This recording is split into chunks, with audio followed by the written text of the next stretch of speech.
Hi, Raja. Thanks so much for coming on the podcast to talk about your new book, India and the Rebalancing of Asia. Thank you. Thank you for hosting me, Rory. Wonderful to be here with Asia Society Policy Institute. Great, great.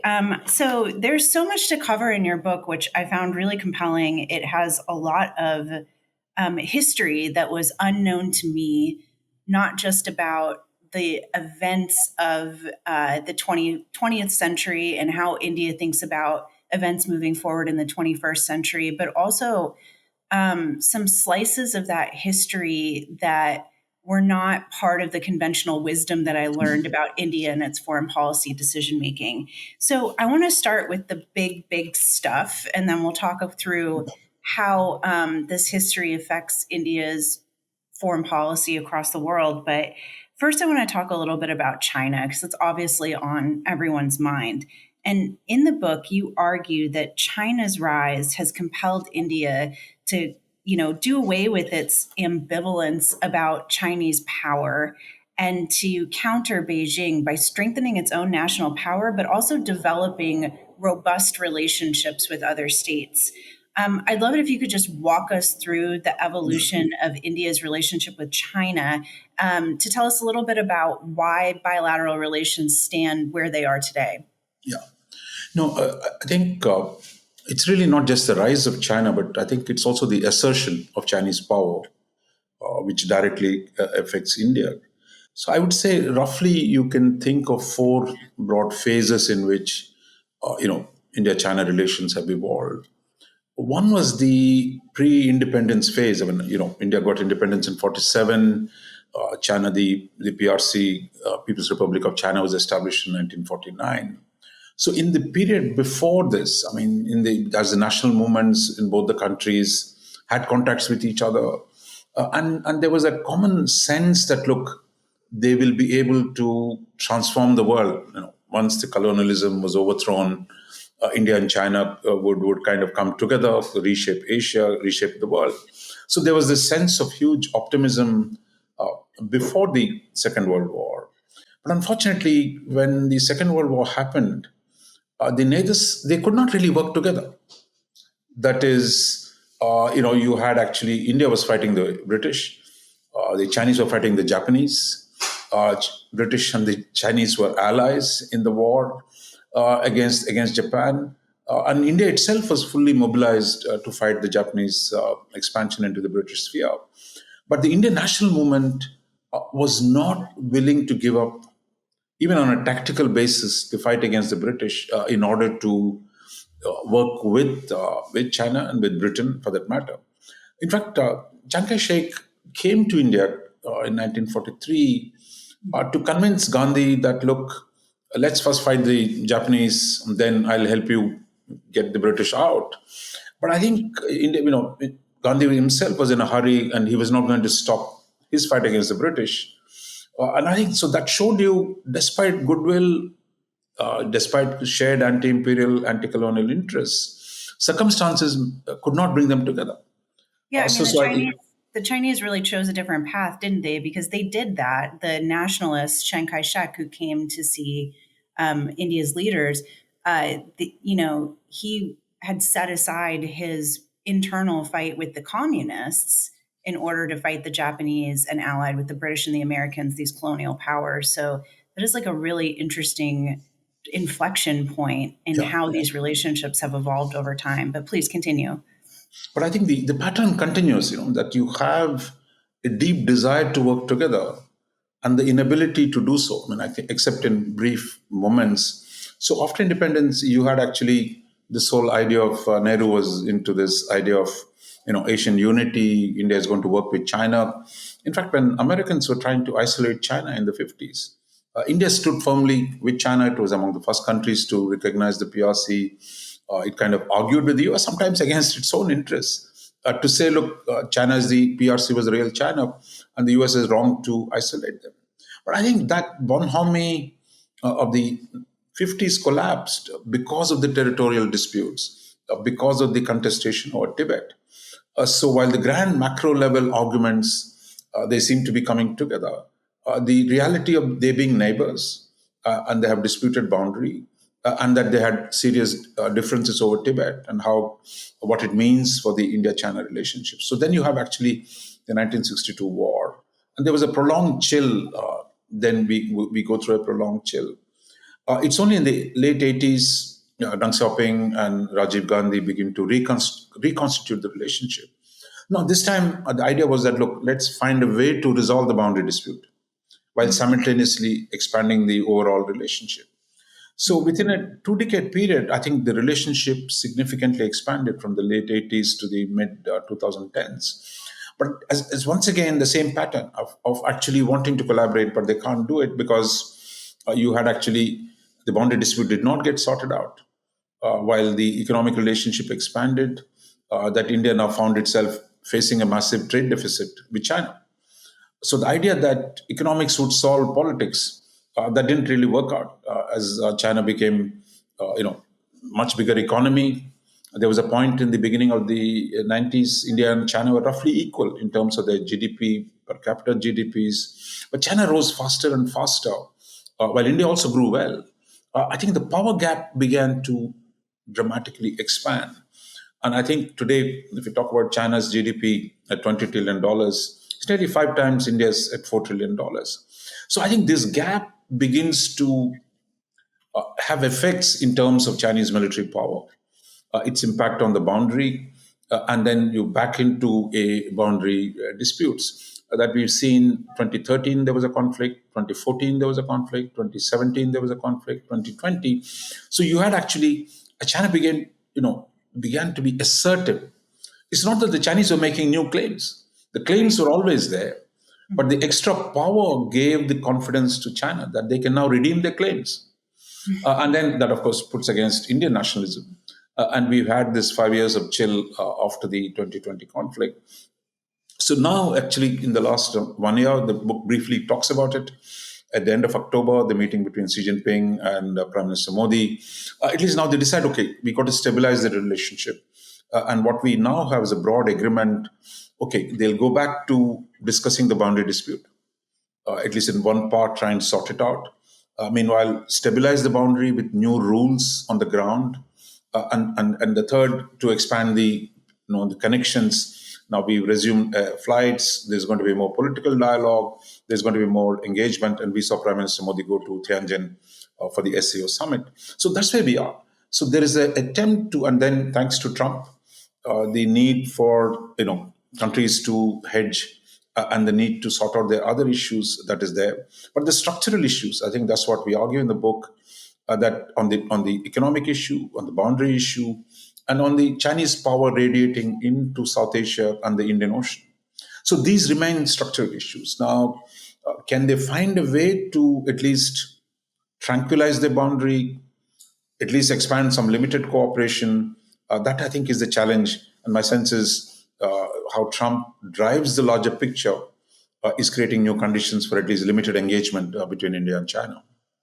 Yeah, that's interesting. I want to get into the U.S. India relationship, but also talk about the effect of U.S. China, the tumultuous U.S. China relationship on India and its foreign policy decision making. But first, it seems like there's just so many parallels in the U.S. experience of dealing with China's rise as India has. So, really, are structural issues, things like economic engagement, building a trade deficit, things like China's interest expanding into spheres of influence that the U.S. used to consider our own, and this attention back on the Western Hemisphere is part of that now in the second Trump administration.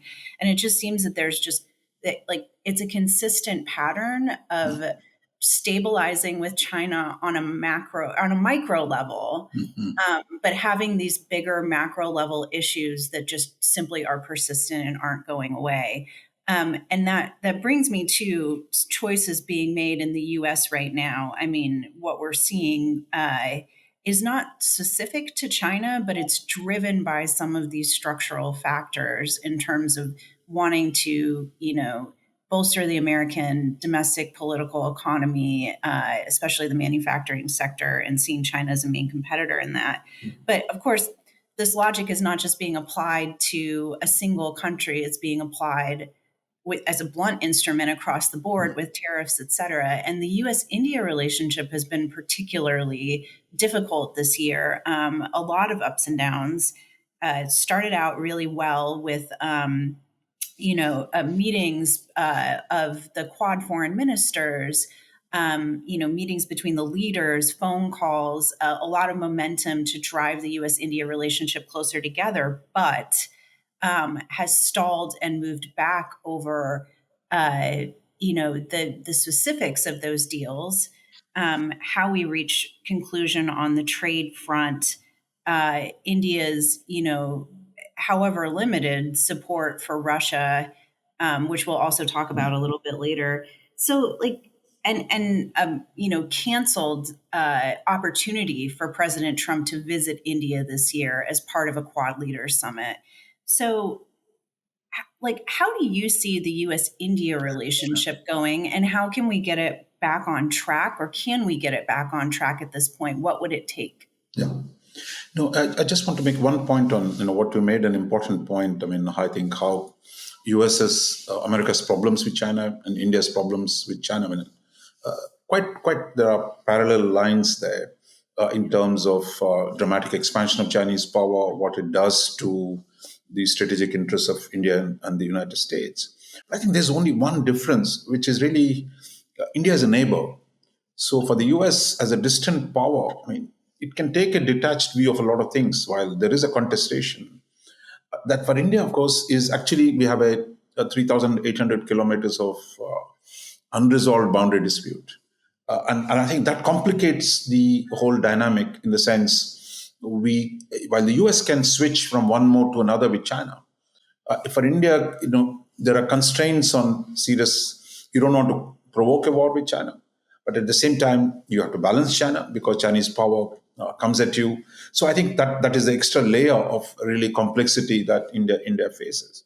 But Well, currently, I would say though, on that point, if we can stick on it for a second, that the US sees that with its allies in Asia. So it's not so much that the US has a border dispute with yeah, China as that it is embroiled in China's maritime territorial disputes because they directly encroach on space that is claimed under international law by US allies. And so there's the defense commitment yeah. to those allies.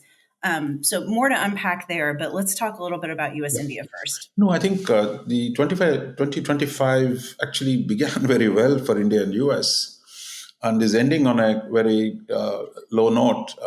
That's where we are. I mean, if you had come to India during the elections, US elections, I meant, that everyone was so enthusiastic about Trump coming back because people, the political elite, the bureaucracy, all had good memories of the first term of Trump administration, when it actually went out of the way to frame a theory in which India's importance became more. The affirmation that China was a rival along with Russia, the construction of the Indo-Pacific as a geography, the creation of the revival of the Quad, and the recognition that look, China was a problem, and that US needs to balance that power was a break from the previous 40 years, which was really engage China. We can work together, we can make China more like us. So I think that break actually produced what was already a converging trajectories between India and US much closer. And then we saw the Biden administration actually pursue that, which much more bigger, focusing more on alliances, the need to build coalitions. But then when Trump came, I mean, I think, in fact, Prime Minister Modi was one of the first to meet Trump in the White House. You had Ishiba for, one of the first leaders. And then Mr. Modi was February 13th. That is, Trump was sworn in on January 20th. Mr. Modi was meeting him on February 13th. And if you read the joint statement, I mean, I think it signaled substantive continuity of Trump 1, Biden, and then Trump 2. But I think the circumstances after that really took a very surprising turn. On trade, for example, I mean, I think India was among the first to start negotiations on the trade deal with Trump. But even today, one view, what we hear in Delhi is that, look, the trade deal was ready for signature way back in July. But the Trump was not ready to sign off. I mean, I think he had historically a lot of grievances about India's trade policy. And then I think making things worse was the Op Sindoor, the conflict between India and Pakistan, where Trump claimed that, look, that he's the guy who fixed it.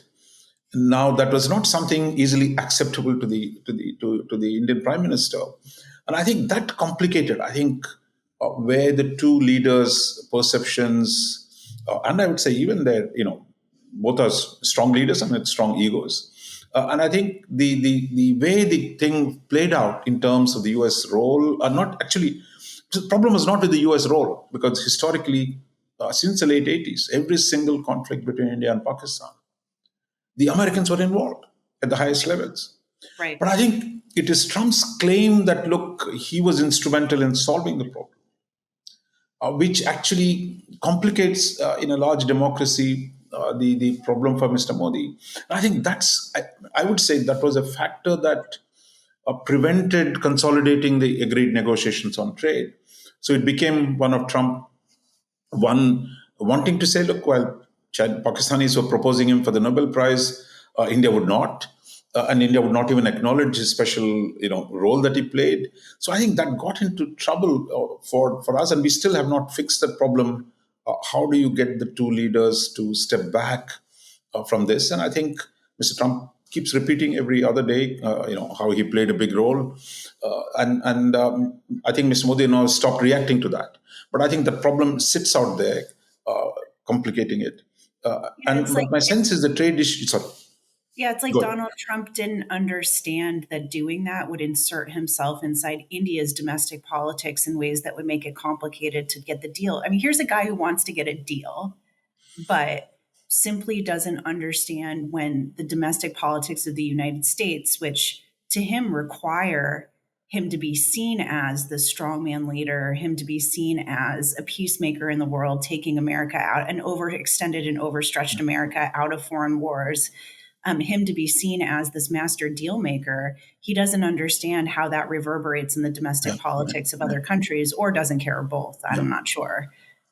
But I Yeah. think this is the amazing part of Trump 2.0. I mean, that it just seems, I mean, nothing else matters to him except his own ego, his own sense of importance, and where international relations, the engagement between states is conducted according to some general rules, must be even more formal than how individuals relate to each other, which is really, you don't abuse each other, you greet each other respectfully, you have to keep saying your excellency, blah blah blah.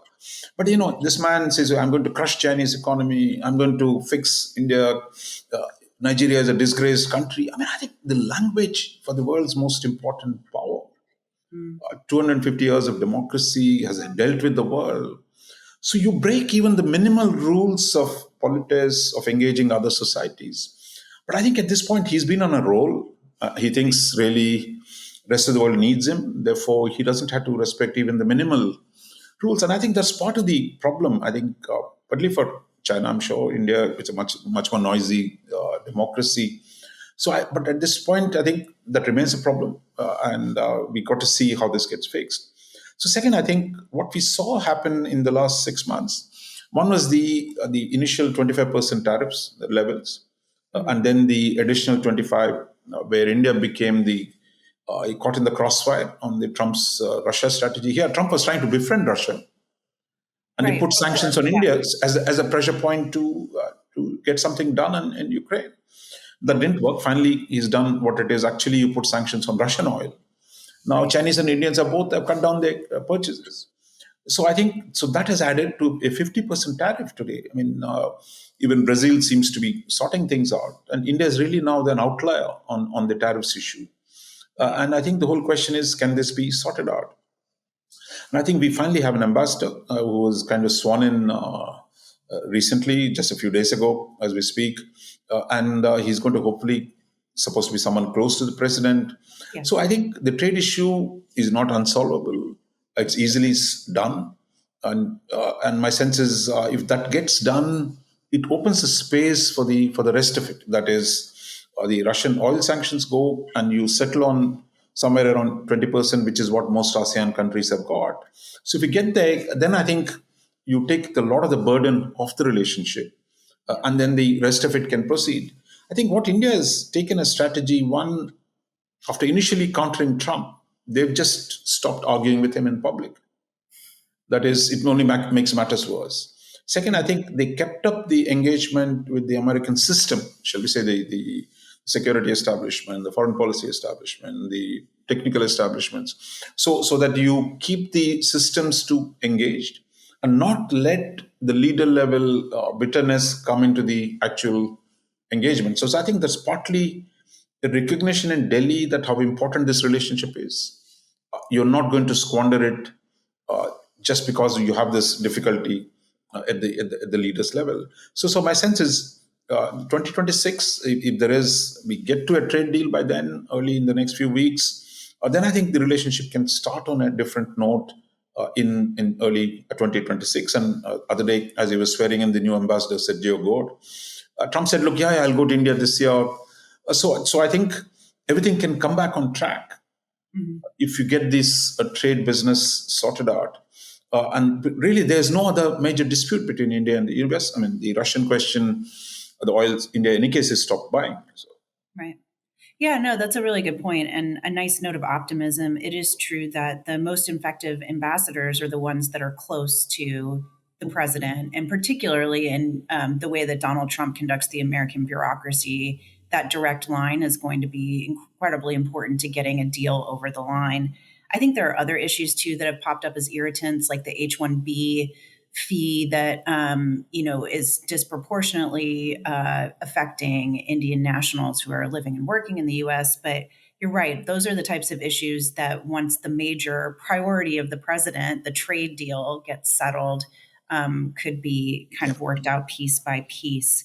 Um, Just you came in know, one word on the H1B. I mean, sure, yeah, it really affects a lot of the Indian professionals yes, who have actually made, for India, for example, every engineer thinks, he has the right to go to the US, and that this whole creation of a whole new generation of Indians who work in the US tech companies. But Mhm. I think but India can't fix the problem. I mean, I think it's an argument in the US between the American corporates Yes, who want to bring in technical skilled manpower from outside, Mhm. and the MAGA and others, even the left, also has been opposed to what they saw was a way of getting cheap labor or cheap technical labor from India. So that's an internal argument. India, I think, stayed away from that argument. Mhm. That it's really US has to settle it within itself. You Right. remember the initial comments of Vivek Ramaswamy and Elon Musk in the first few days of the administration. They got hammered when they said, "Look, you need technical people into this country." But Trump Yeah. himself recently has again said, "Look, you need people from outside." So I think that is something internal. While India should watch the debate very carefully, it's not something it can affect the outcomes. Their best thing is to stay away from that. And what India has done in the last, with this term, the president is, look, we are for legal migration.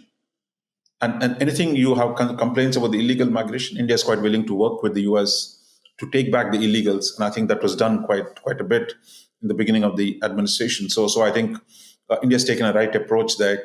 Look, every country has a right to decide who comes to their country and who stays in their country. So, but it's not something we should want to get involved in that argument. Yeah, I think that's been echoed with the U.S. China relationship too. It does feel like there are some emerging best practices developing among the rest of the world about how to most effectively deal with the United States. Like strong law enforcement focus seems to be one of the areas, if it's in the president's priority bucket, including illegal immigration and drug enforcement, that seem to be disproportionately successful and effective at creating connectivity and diplomacy between countries. We obviously, like we're talking in mid November 2025. President Trump has just met President Xi in person for the first time since taking office, I believe, in Busan, South Korea, late last month. In his way to that meeting, he referred on social media to the US China relationship as a G2, which is a loaded term for Asia and the rest of the world, right? It's caused a lot of anxiety that their interests aren't going to be taken into account as the two largest powers in the world come to negotiations. Um, So I think that while there's been a lot of attention to the rise of multipolarity, the relative decline of US power, the relative rise or absolute rise of Chinese power, it seems like the structural fundamentals are kind of lagging behind the idea that there's any sort of balancing coalition possible against two powers that would not take into account the interest of others, or that there's a real multipolarity rising where there's not a G2, but it's a G6 or G7 or whatever. Do you think multipolarity is still the ultimate destination? Is history going to bear out this arc? And how is India balancing the US and China in this, what I would maybe think of as an interim period where Yeah. multipolarity is possible, but it's not fully Yeah. realized? No, a word on the G2. I mean, I think if there was one word you needed to rile your allies and partners in Asia, that was the word. I mean, but he picks uncannily, he picks up that word, throws it around loosely, and Yeah. then you have all the worries and doubts about American, commitment, American certainty, all Yeah, that my is read on this is that he truly did not understand that context and was just making an observation that yeah, these two yeah, yeah, countries are the most yeah, powerful in the world. But yeah, obviously, yeah. without that context, it's Yeah. really So it's a so I risky. would say in the end, actually, what actually happened, if you look at the visit, and I know you follow this closely as well. Really, I mean, the summit focused more on trade and economic security rather than the political issues where allies were involved, whether it was Taiwan or other issues. So, in some senses, there was really no political G2. Right. And I would argue that look, someone if you see more long durée or longer term perspective, I don't think we should lose sleep over the term G2, because if you go back to the Cold War, it was even really a G2, that it was America and Russia, the Soviet Union, actually setting the terms for much of the world affairs.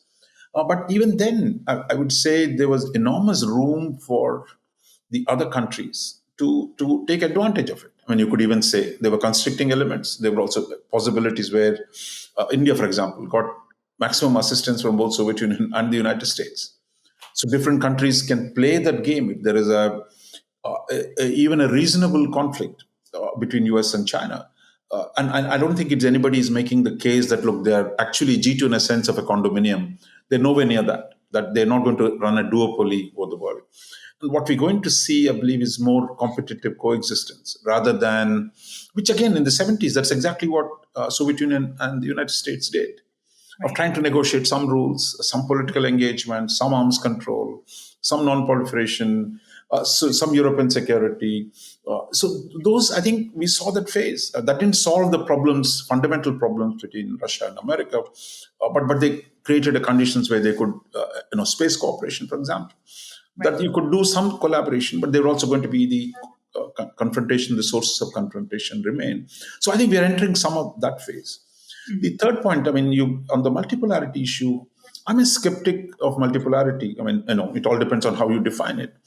We Sure. are nowhere near equal poles in the international system. I Hmm. think multipolarity gives that illusion there are equal powers in the international system. But the fact is, the power distribution, in many ways, has shifted to a more bipolar structure. You can say US and China, the US is at $30 trillion GDP, China is around 20. So, in a way, and the technological power, their capabilities, puts them in a category apart today. There's no escaping that. Right. That today they're at the top of the international, shall we say, the scrum where on the pile up. But at the same time, you have a large number of actors with considerable agency of their own. The EU, is also as big as Chinese economy, but they're not a single coherent geopolitical actor. You have Japan, you have Germany, you have India. So all these countries do exist. Brazil. So therefore, it's not as if these countries are going to simply roll over and say, guys, okay, let's all pray at the altar of US and China. It's not going to happen. So I think there will be enough room for the other actors to do their own, find their own way of securing their interests. So I would say a situation where the US and China are in a class apart, but there are several middle powers that they can actually also contribute to the shaping of the system. And I think that's where we are headed. I think we got to recognize that the special category in which US and China are. Yeah, for sure. One aspect that I'm seeing of India's foreign policy as its influence rises, as its power rises, as it starts to think differently about its role in the neighborhood, um, is this ability to kind of to do things with the US or do things with China that send messages back and forth without compromising any of its fundamental interests. But the one area where I'm kind of curious, I'd be interested in your take as we're talking about the rest of the world, where India does seem to want to maybe directly challenge China is for leadership of the global South.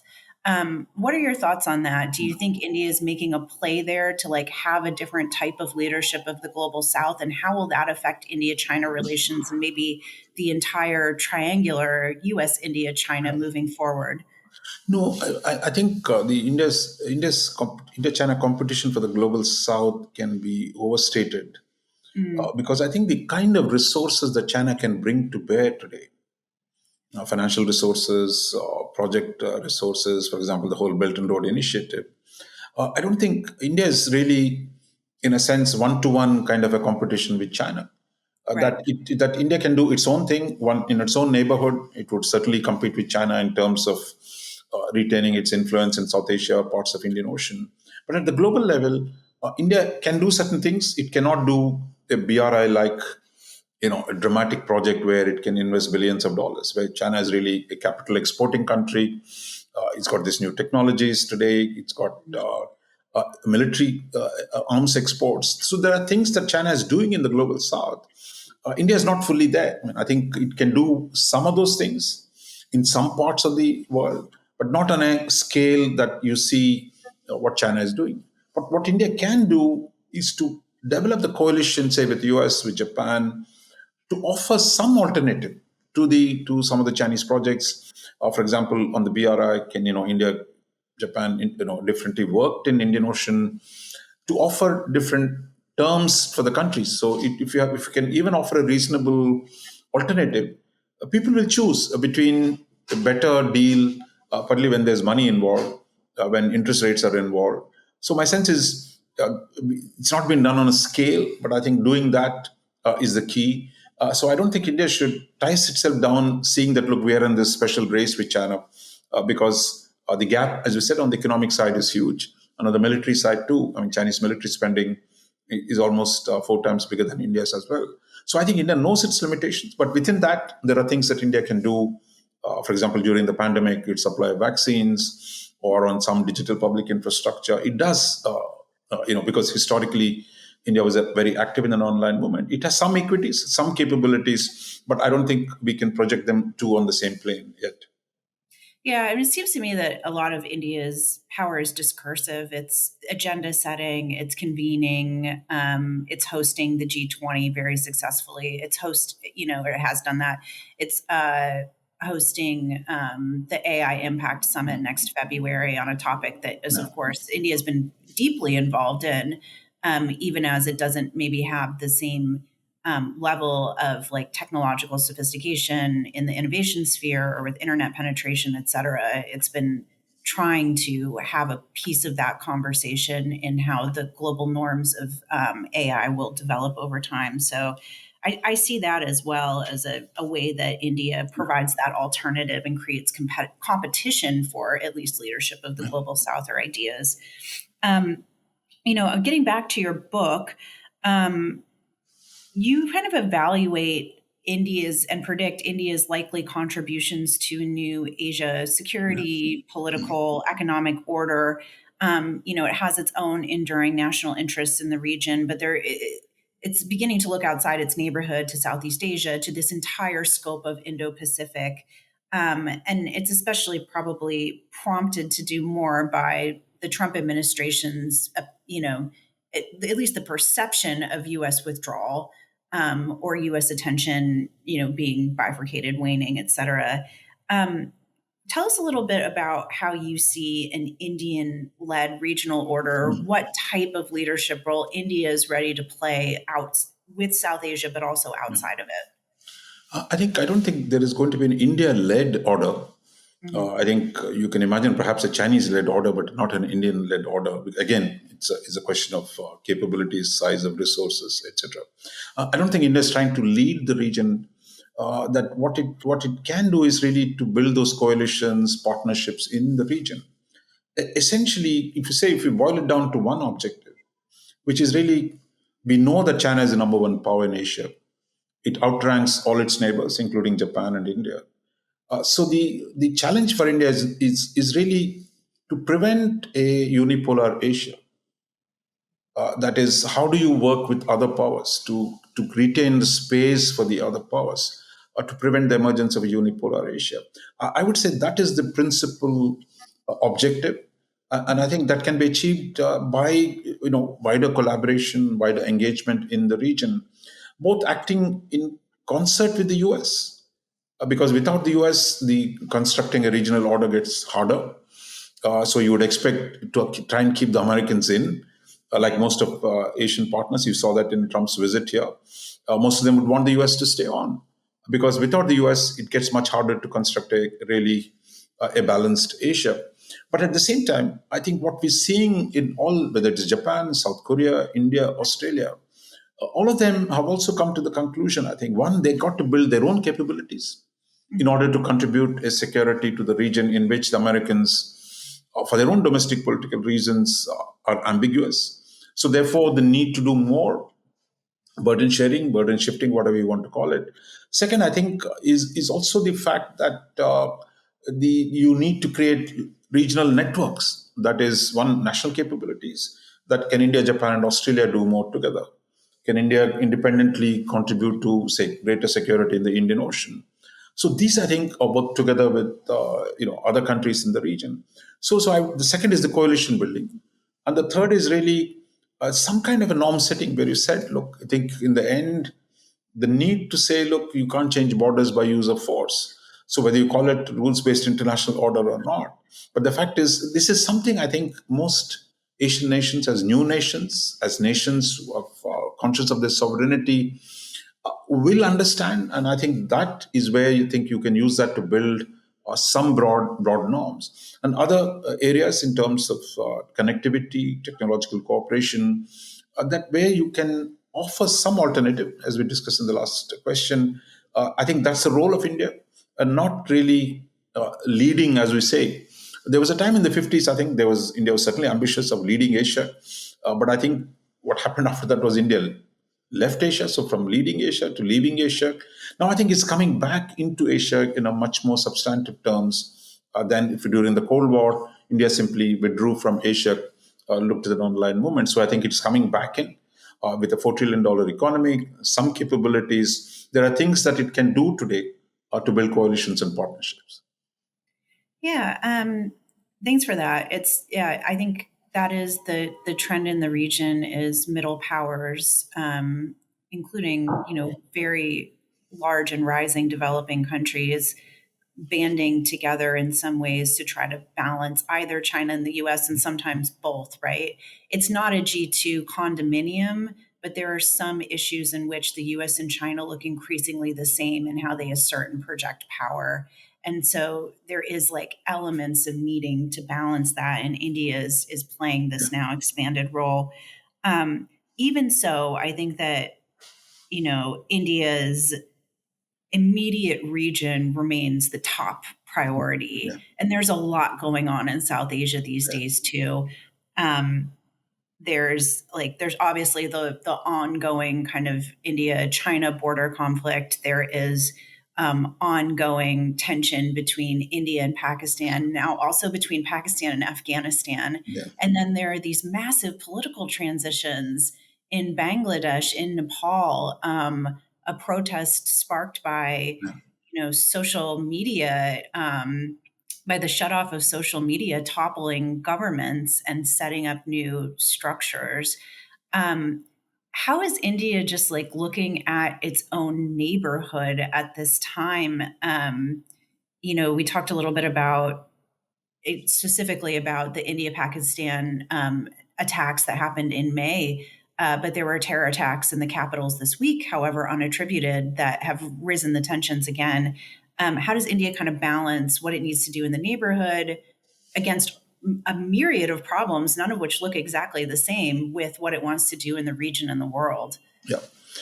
I think, India has a special challenge in the neighborhood. I mean, I think most major powers have problems with their, shall we say, their, near abroad, if you will.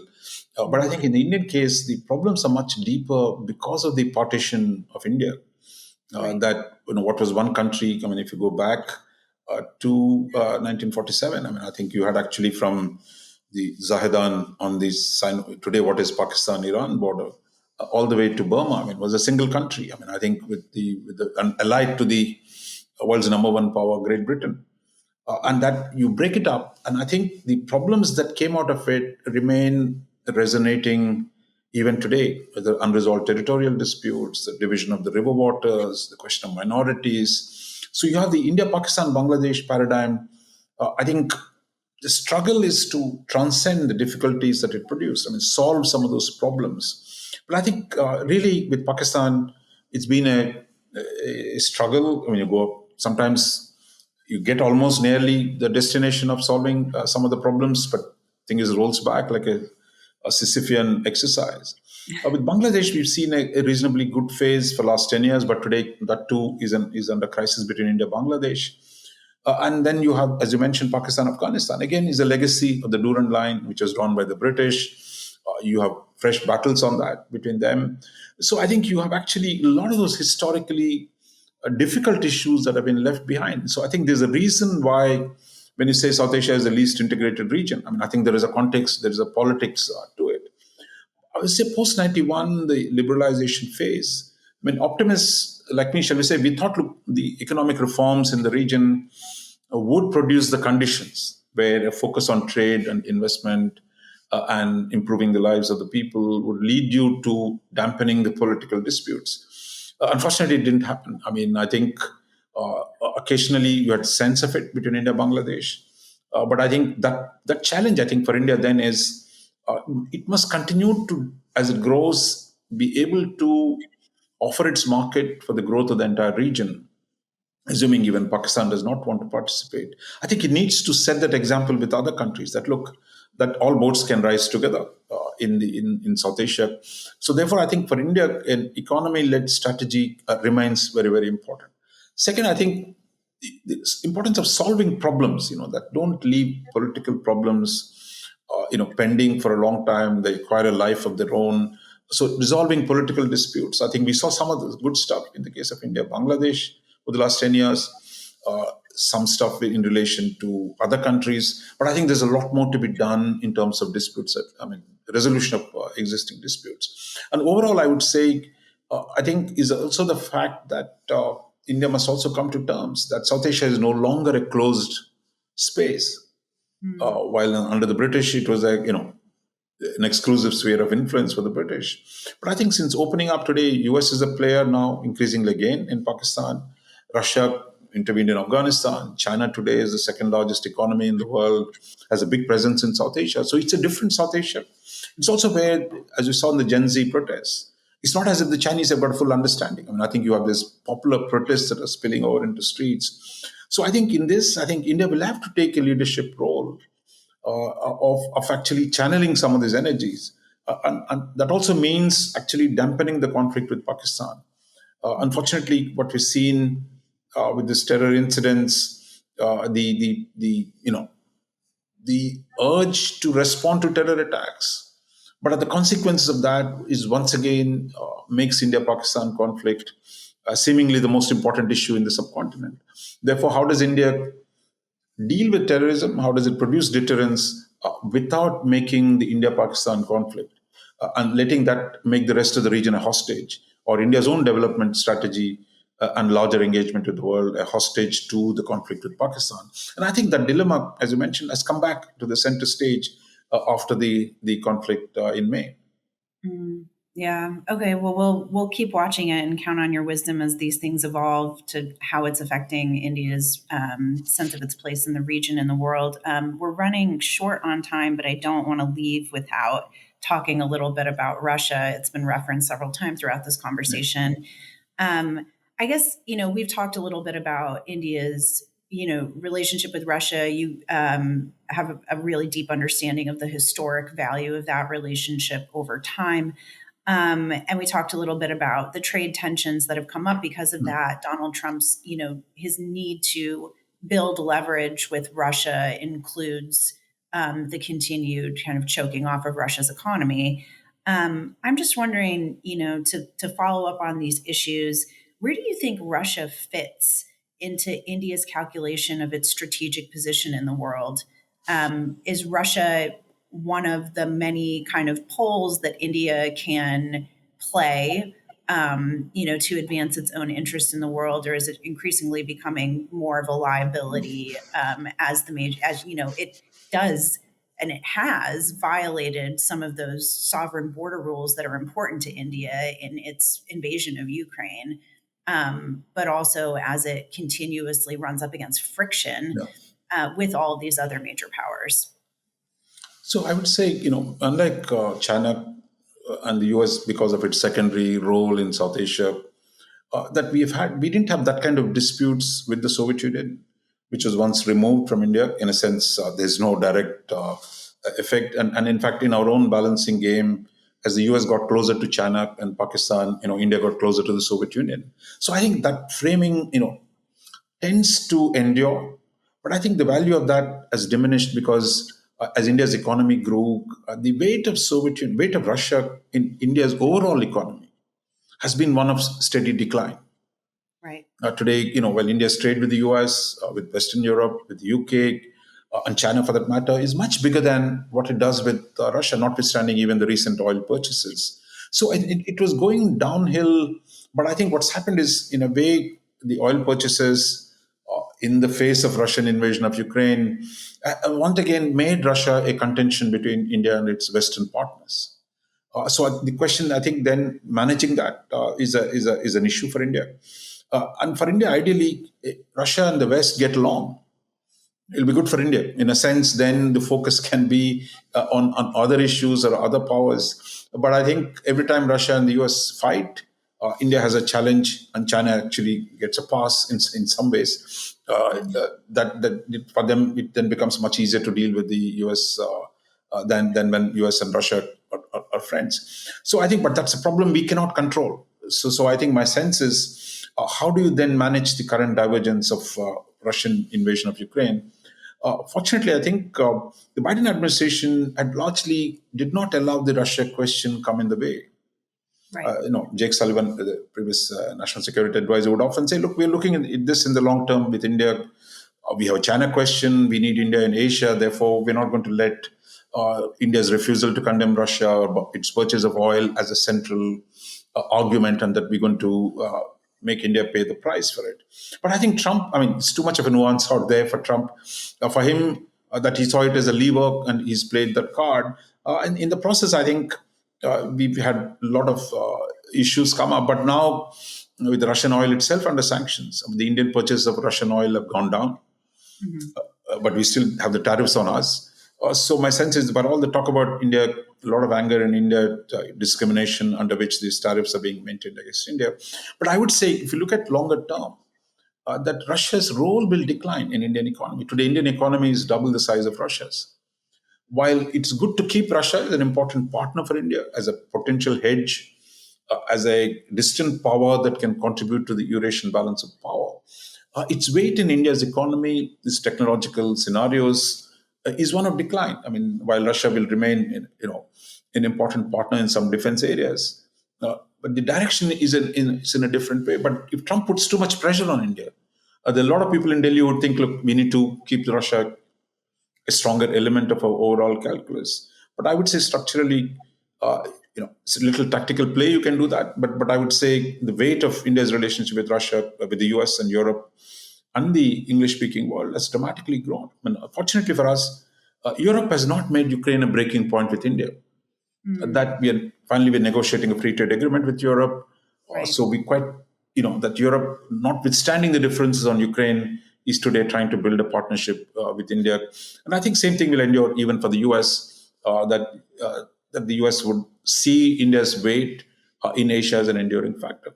On the oil issue, just one thought, that here we are, Kirill Dmitriev, the Russian businessman who negotiates with America, they're openly talking about American oil companies going into Russia. They're Yeah. talking about big business deals between Russia and America, but then you say India is the problem. So I think this hopefully will sort itself out. I mean, this kind of complexity. So for India, if Russia and US get along, nothing like it. Yeah, I mean, it's in the aggregate, like as you were talking, I think this point is coming up over and over again that Russia, even though it is historically been a major player in the global sphere and it has a lot of influence and it can clearly create a lot of problems, especially for Europe, but also for all of these relationships around the world, its economic fundamentals are not strong enough for it to last forever in that position.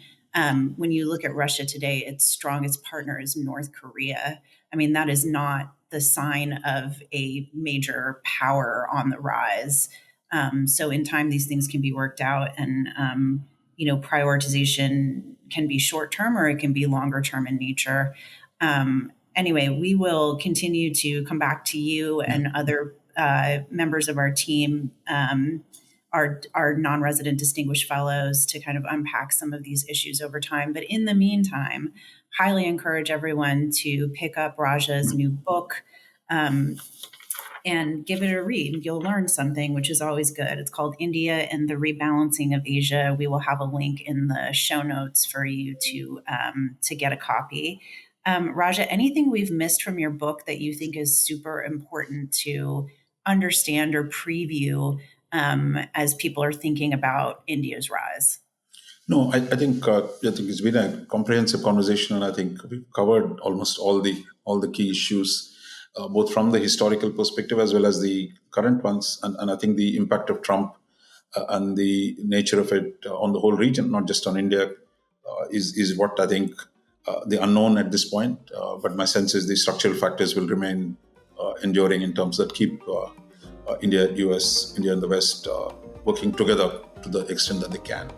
Yeah, well, I hope that means that you'll be writing another book sometime soon. We can take the benefit of your wisdom as these events unfold. But of course, we'll stay in touch with you in other ways as well. Thanks so much for being here today. Thank you for the opportunity, and thank you for the wonderful conversation.